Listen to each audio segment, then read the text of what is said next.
என்னோட ஃபர்ஸ்ட் படம். First time மதுரையில் படம் பார்க்குறேன். இதான் நான் முறையே இப்போ தான் மதுரைக்கு வந்து படம்னு ஒன்று பார்க்குறேன்.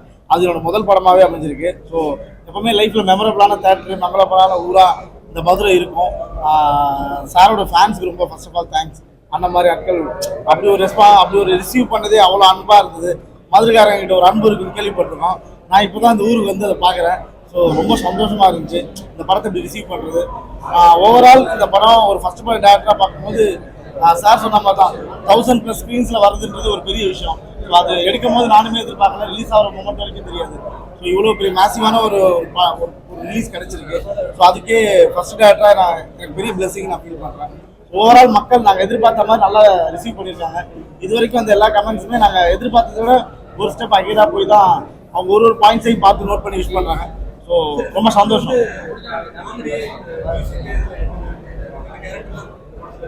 ஆனால் அதெல்லாம் படத்துல இருக்கேன். அதையும் நானே சொல்லிட்டேன். பாபு புதுமுக டைரக்டர்கள் வந்து வாய்ப்புகள் கொடுக்கறது உங்களுடைய பார்வையில் எப்படி இருக்கு? இப்போ நீங்க அன்னை காலத்துல எல்லாம் பெரிய டேரக்டர் ஒர்க் பண்ணிருப்பீங்க.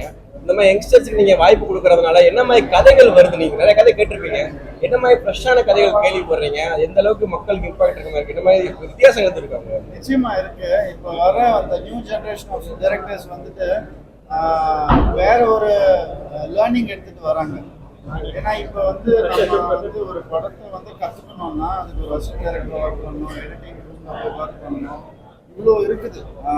கிளாம்போர்டாக தனியாக ஒர்க் பண்ணணும், ஸ்கிரிப்டுக்கு தனியாக ஒர்க் பண்ணணும். பட் இப்போ வந்து வரவங்க வந்து ஒரு பேசிக்கான ஃபில்ம் நாலேஜ் இருந்து தான் வராங்க. ஏன்னா அவங்க வந்து என்ன நினைக்கிறாங்களோ அதை வந்துட்டு ஃபோன்லேயே நம்ம வந்து ஷூட் பண்ண முடியுது, ஃபோன்லேயே எடிட் பண்ண முடியுது, ஃபோன்லேயே கிரேட் பண்ண முடியுது, ஃபோன்லேயே வந்து ரிலீஸும் பண்ண முடியுது.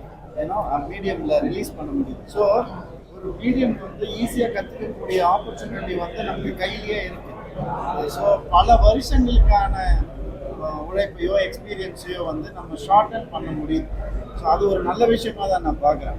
அது வேற மாதிரியான ஒரு எக்ஸ்பீரியன்ஸ், அதுக்கு நிகரே கிடையாது. பட் இது வேற எக்ஸ்பீரியன்ஸ், இதுலேருந்து ஒன்று வருது இல்லையா, அது ரிஃப்ரெஷிங்காக இருக்குது. கோமாளி படத்தப்போ பிரதீப் ரங்கநாதன் வந்து ஒரு சின்ன சீன்ஸ் எடுத்து உங்களை இம்ப்ரெஸ் பண்ணான்ற மாதிரி நீங்களே நடந்து சொல்லியிருக்கீங்க.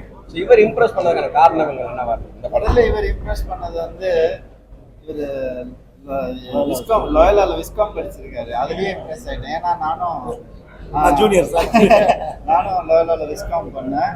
ஏன்னா எனக்கு தெரியும் அந்த ட்ரில் எப்படி இருக்குன்னு எனக்கு தெரியும். அது உள்ள போட்டு எப்படி வாட்டி வதக்கி எடுத்து வெளியே அனுப்புவாங்கன்னு எனக்கு நல்லாவே தெரியும். ஸோ அதை ஒரு எக்ஸ்பீரியன்ஸ் பண்ணியிருக்காருன்னு சொல்லிட்டு பேசிக் ஆஃப் ஃபில்ம் என்னன்றது ஈஸியாக தெரியும். ப்ளஸ் ஒரு ரைட்டராக நிறைய நல்ல படங்களுக்கு வந்து ஒரு ரைட்டராக இருந்திருக்கிறதுனால அது வந்து ஒரு சினிமாவில் வந்து ஒரு ஆல்ரெடி ஒரு எக்ஸ்பீரியன்ஸ்டான ஒரு ஆள் மாதிரி தான் அவர். டைரக்ஷனுக்கு தான் அவர் புதுசு, சினிமாவுக்கு புதுசு இல்லை. ஸோ அந்த வகையில் என்ன இம்ப்ரெஸ். உங்களுடைய டைரக்ஷன்ல அடுத்த படங்கள் எதிர்பார்க்கலாமா? தனியொருவன் 2 வேலைகள் நடந்துகிட்டே இருக்குது. கொஞ்ச நாள் முன்னாடி நானும் அந்த டிஸ்கஷன்ஸ் போயிட்டு இருந்துச்சு. ஏஜிஎஸ் வந்துட்டு ரெடி ஆகிட்டு இருக்காங்க. அவங்க வந்து ஓகே சொன்னான்னு ஆரம்பிச்சு. மதுரை பற்றி நான் முதல்ல சொன்னேன். புத்துணர்ச்சி வந்தது நான் சொன்னேன். ரொம்ப சந்தோஷம். என்னுடைய ஃபேன்ஸும் அப்படி தான் எப்போதுமே என் கூடயே இருக்காங்க.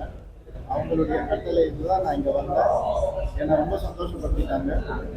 பர்டிகுலராக சினிபிஆரில் வந்துட்டு நான் தான் சொல்லிட்டு இருக்கேன், தேட்டரும் ரொம்ப அழகாக மெயின்டைன் பண்ணியிருக்கீங்க. சவுண்ட் சிஸ்டமும் ரொம்ப நல்லா இருக்குது. அதே மாதிரி விஷுவல் குவாலிட்டியும் ரொம்ப எக்ஸ்ட்ராடனரியாக இருக்குது. ஸோ ஓவராலாக எனக்கு வந்து ஒரு அருமையான ஒரு எக்ஸ்பீரியன்ஸாக இருந்துச்சு. ஃபேன்ஸும் சரி, ஒரு விஷுவல் எக்ஸ்பீரியன்ஸும் சரி.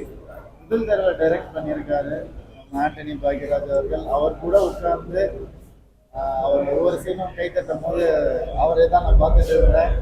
ஸோ இந்த கைத்தட்டல் அவர் லைஃப் லாங் இருக்கணும்னு நான் ஆசைப்படுறேன். நிச்சயமாக இது வந்து அவருக்கு ஒரு முக்கியமான படமாக இருக்கும், மறக்க முடியாத ஒரு படமாக இருக்கும். அது எனக்கு தெரியும். ரொம்ப கடினமாக உழைச்சிருக்காரு அவர். எங்கள் cameraman Selva, art director, editor எல்லாருமே அவ்வளோ கஷ்டப்பட்டு உழைச்சிருக்காங்க இந்த படத்துக்கு. அதுக்கு இப்படி ஒரு வரவேற்பு கிடைக்கும் போது உண்மையாகவே ரொம்ப சந்தோஷமாக இருக்கு. நான் கொஞ்ச நாளாக கொஞ்சம் ஆக்ஷன் படங்கள் பண்ணிட்டு வந்துட்டு இருந்தேன். இப்போ ஃபேமிலிக்காக ஒரு படம் சைரன் படம் பண்ணும்போது எனக்கும் ரொம்ப திருப்தியாகவும் சாட்டிஸ்ஃபைங்காகவும் இருக்கு. நிச்சயமாக இந்த படம் குழந்தைங்களுக்கு, லேடிஸ்க்கு எல்லாருக்குமே பிடிக்கும்னு நான் நம்புறேன். பார்த்தவங்க எல்லாம் எனக்கு ஃபோன் பண்ணி அதான் சொன்னாங்க. ரொம்ப கிரிப்பிங்காக இருக்குது, ரொம்ப நீட்டாக இருக்குது, மேக்கிங் நல்லா இருக்குது. இந்த மாதிரி பாசிட்டிவ் வேர்ட்ஸ் வரும்போது மனசுக்கு ரொம்ப சந்தோஷமா இருக்கு. ஸோ இங்கே வந்ததுக்கு எனக்கு எல்லா வகையிலையும் சந்தோஷப்படுத்தின உங்க எல்லாருக்கும் ரொம்ப நன்றி. நீங்க கேட்ட அளவுக்கு திரையரங்குகள்லாம் கிடைத்திருக்கா? திரையரங்குகள் கிடைப்பதில் இது பிரச்சனை இருக்கா? இல்லை சார், இது சோலோ ரிலீஸ் இருக்கிறதுனால பிரச்சனைகள் எதுவுமே கிடையாது. ரொம்ப நீட்டாக தான் ரிலீஸ் நடக்கும். வேர்ல்டு ஓவர் 1000+ ஸ்க்ரீன்ஸில் ரிலீஸ் ஆயிருக்கு. ஈவன் நார்த் இந்தியாவில் கூட வந்துட்டு ஒரு கிட்டத்தட்ட ஒரு 200 ஸ்க்ரீன் ரிலீஸ் ஆயிருக்கு. ஸோ அதனால பிரச்சனையா எதுவுமே இல்லை, எல்லாமே ஸ்மூத்தாக தான் போகுது. அந்த காலகட்டங்களை மாதிரி ஒரு 50 நாட்களை தாண்டி ஒரு திரைப்படம் ஓடுவது ரொம்ப கடினமா இருக்கு சார். 20 நாட்கள்ல ஒவ்வொரு திரைப்படம் என்ன கருத்துக்கள் நிறைந்த திரைப்படமா இருந்தாலும் காணாம போயிருக்கு. ரசிகர்களுக்கு என்ன அது சார், அது நம்ம வந்துட்டு இப்போ கொஞ்சம் அதை சயின்டிஃபிக்காக பார்க்க வேண்டியதாக இருக்கு. ஒரு ரேஷியோ, ப்ரொபோர்ஷன், மேத்தமேட்டிக்கலாக பார்க்க வேண்டியது இருக்கு. முன்னாடி வந்து சிங்கிள் ஸ்க்ரீன் இருந்துச்சு. அதில் ஒரு நாளைக்கு 4 ஷோ ஓடும். அப்போ 100 நாள் ஓடினா தான் அந்த கணக்கு வந்து சரியாக வரும். ஸோ 10 நாளைக்கு 40 ஷோ அப்படின்னு வரும். ஸோ 100 நாளைக்கு எவ்வளோ ஷோ கணக்கு வந்து இன்னைக்கு மல்டி ஸ்க்ரீன்ஸ் இருக்கிறதுனால ஒரு இப்போ மாயாஜால் மாதிரி தேட்டர்கள்லாம் வந்துட்டு ஒரு படம் 40 ஷோ போட முடியுது, ஒரே நாளில் வந்து போட முடியும். ஸோ அந்த ரேஷியோ கரெக்டாக தான் இருக்குது, கலெக்ஷன் கரெக்டாக தான் இருக்குது. அதனால யாருக்கும் லாஸ் வரதில்லை. எப்படியுமே நல்ல படத்தை வந்து தேட்டரில் பார்த்துட்டு தான் நினைக்கிறாங்க. நிறைய ஸ்க்ரீன்ஸ் இப்போ இருக்குது, நல்ல மல்டிப்ளெக்ஸஸில் அந்த ரேஷியோ தப்பாக போகலன்னு தான் எனக்கு. நடிகர் சங்க கட்டடம் நடிகரா வந்து ஒரு மிகப்பெரிய எதிர்பார்ப்பு. உதயநிதி ஸ்டாலின் வேற 1 கோடி கொடுத்திருக்காரு. இனிமேலாக அந்த கட்டட பணிகள் விரைவுபடுமா? நெருங்கி நண்பர்கள் அந்த கட்டிடம் வந்து கண்டிப்பா கட்டப்படும் சார். அதுக்கான எல்லா முயற்சியும் இறங்கி செய்யறாங்க. ஏன்னா என் நண்பர்கள் பண்ணிக்கிறதுனால எனக்கு அது தெரியுது. நிச்சயமா அது நல்லபடியா வந்துடும் கூடிய சீக்கிரம். பெயர் வைக்கிறது உறுதியா? அது கூடிய சீக்கிரம் அறிவிக்கும்.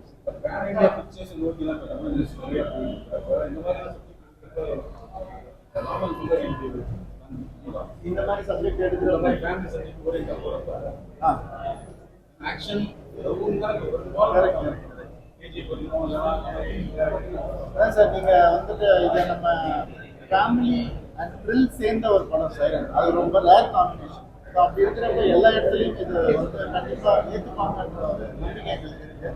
மற்ற ஸ்டேட்ஸ்ல இருக்கும் சரி, ஃபோன்ஸ் வரும்போது ஒரு கிரிட்டிங்கான ஒரு படமாக தான் அதை பார்க்குறாங்க. அதில் ஒரு நல்ல ஃபேமிலி எமோஷன் போராக இருக்குது. ஸோ அது நல்லா ப்ரெசென்டபிளாக இருக்கிறதுனால கண்டிப்பாக ஆல் ஓவர் இந்தியா இந்த படம் நல்ல பேர்.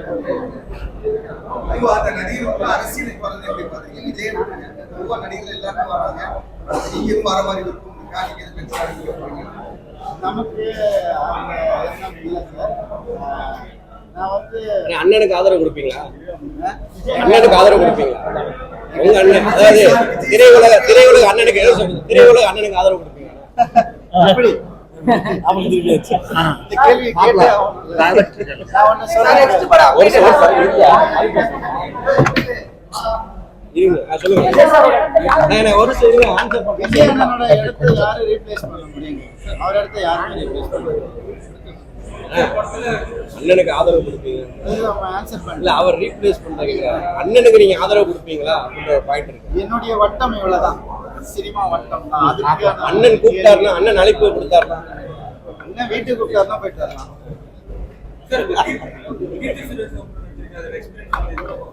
ஒரு ரொம்ப ஒரு ரிஃப்ரெஷிங்கான ஒரு ஏன்னா இது நார்மல் ஹீரோயினுக்கான ஒரு சப்ஜெக்ட் இல்லை. வந்து நான் ஒரு வில்லேஜ் நல்லா பண்ணுறேன், அவங்க ஒரு ப்ராப்பராக முதல்ல பண்ணுறாங்க. 2 பேருக்கும் முதல் கதாபாத்திரம். ஸோ அது ஒரு ரிஃப்ரெஷிங்காக இருந்துச்சு. அதை பற்றி அவங்க வந்து ஒரு ஹீரோ பார்க்குற மாதிரி பார்க்க மாட்டாங்க. அந்த பார்வையே வந்து ஒரு குற்றவாளியை பார்க்குற மாதிரி பார்க்கணும். ஒரு வில்லேஜ் மேனை வந்து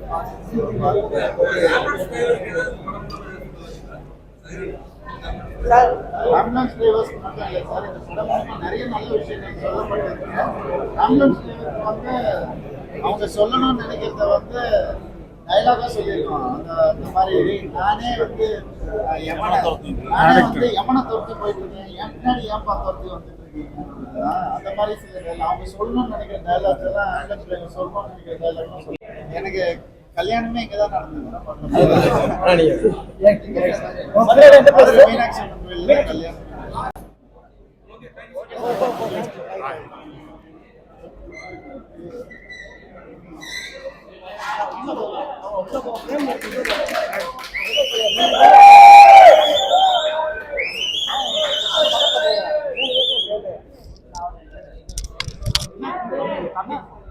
பக்கத்துல